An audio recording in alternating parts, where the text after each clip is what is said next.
Hello everyone, today we will revise a very important topic, jaundice. Jaundice is a clinical condition characterized by yellowish discoloration of skin and mucosa along with serum bilirubin level more than 2 mg per deciliter.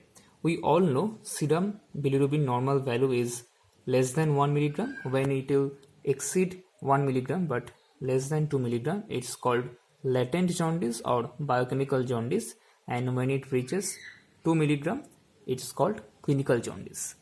Anyhow, jaundice can be divided into three types: hemolytic jaundice, obstructive jaundice, and hepatocellular jaundice. In other words, this can be called as prehepatic jaundice, posthepatic jaundice, and hepatic jaundice respectively.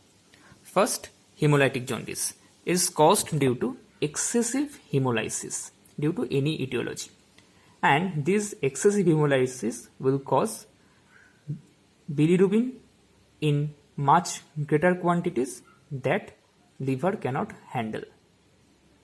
So it will result in two ways. First, unconjugated bilirubin accumulates in blood in larger quantities, but this unconjugated bilirubin cannot be filtered in urine. This is because unconjugated bilirubin will circulate in blood with albumin complex, and these larger complex cannot pass through glomerular capillaries, so it will not be present in the urine.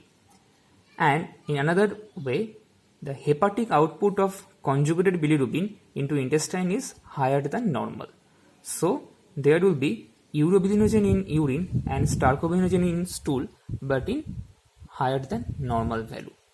So if we look for the biochemical report, in the serum we will find higher unconjugated bilirubin but normal value of conjugated bilirubin.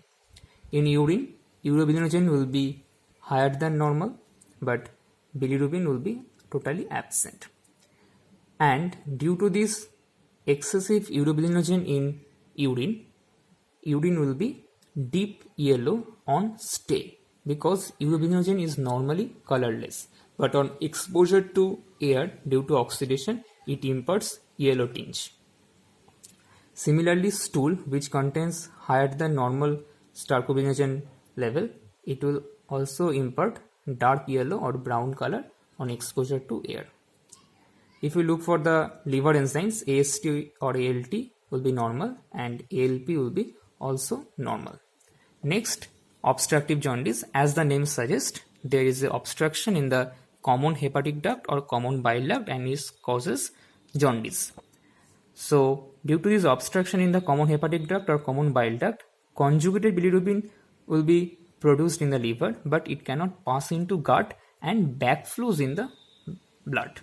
So as a result, easily pass through this conjugated bilirubin will easily pass through in the glomerular filter, and thereby high bilirubin content in the urine. And similarly, no conjugated bilirubin in the gut, which will result into white or clay colored stool and no urobilinogen in urine. If we look for the biochemical assays, in the serum, conjugated bilirubin will be high, but unconjugated bilirubin will be normal. In urine, urobilinogen will be absent, bilirubin will be highly present, and this high bilirubin will cause dark colored urine. Normally urine will be dark color. And stool, as stercobilinogen is absent, it will impart clay colored or pale colored stool. And in the liver enzyme, AST or ALT will be normal, but ALP level, alkaline phosphatase level, will be raised. Next, hepatocellular jaundice. In hepatocellular jaundice, it is actually a mixed type of jaundice where there is defect in the uptake and conjugation of function of hepatocyte, which causes unconjugated hyperbilirubinemia, as like hemolytic jaundice. But similarly, in defect in the excretion of hepatocyte, it will cause conjugated hyperbilirubinemia, as like obstructive jaundice. So there is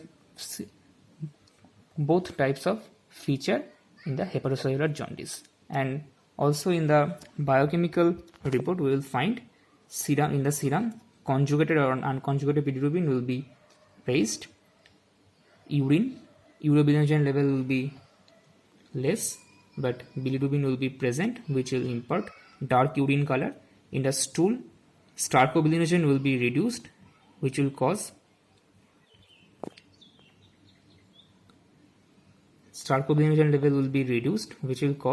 normal to pale colored urine, and AST or ALT level will be raised, whereas ALP level will be normal. So to recapitulate, we may end as in hemolytic jaundice we will find unconjugated hyperbilirubinemia due to excessive hemolysis. In obstructive jaundice we will find conjugated hyperbilirubinemia due to obstruction in the common hepatic duct or common bile duct, and in hepatic jaundice we will find mixed features of conjugated hyperbilirubinemia as well as unconjugated hyperbilirubinemia. Thank you guys for watching.